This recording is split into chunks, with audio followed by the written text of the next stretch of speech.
కీర్తనల గ్రంథము 81వ కీర్తన.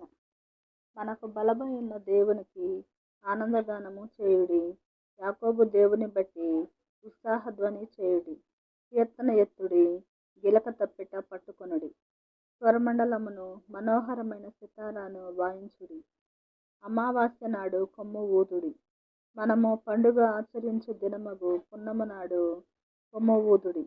అది ఇశ్రాయేలీయులకు కట్టడ, యాకోబు దేవుడు నిర్ణయించిన చట్టము. ఆయన ఐగుప్తు దేశ సంచారము చేసినప్పుడు యోసేపు సంతతికి సాక్ష్యముగా దానిని నియమించెను. అక్కడ నేనెరుగని భాష వింటిని.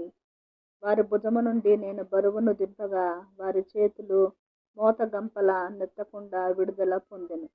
ఆపత్కాలమునందు నీవు మొరపెట్టగా నేను నిన్ను విడిపించితిని. ఉరుము దాగు చోటులో నుండి నీకు ఉత్తరమిచ్చితిని. మెరీబా జలముల యొద్ద నిన్ను శోధించితిని. నా ప్రజలారా ఆలకింపుడి, నేను మీకు సంగతి తెలియజేతును. అయ్యో ఇశ్రాయేలు, నీవు మా మాట వినిన ఎడల ఎంత మేలు. అన్యుల దేవతలలో ఒకటియును నీలో ఉండకూడదు. అన్యుల దేవతలలో ఒకదానికి నీవు పూజ చేయకూడదు.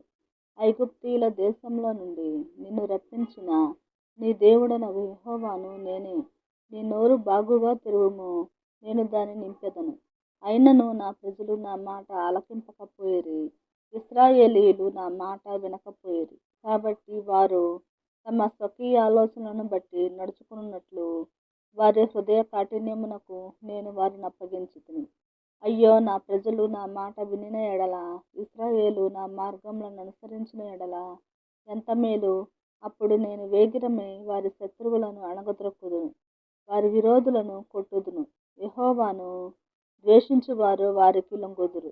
వారి కాలము శాశ్వతముగా నుండును. అతి శ్రేష్టమైన గోధుమలను అనుగ్రహించి నేను వారిని పోషించుదును. కొండ తేనెతో నిన్ను తృప్తిపరచుదును.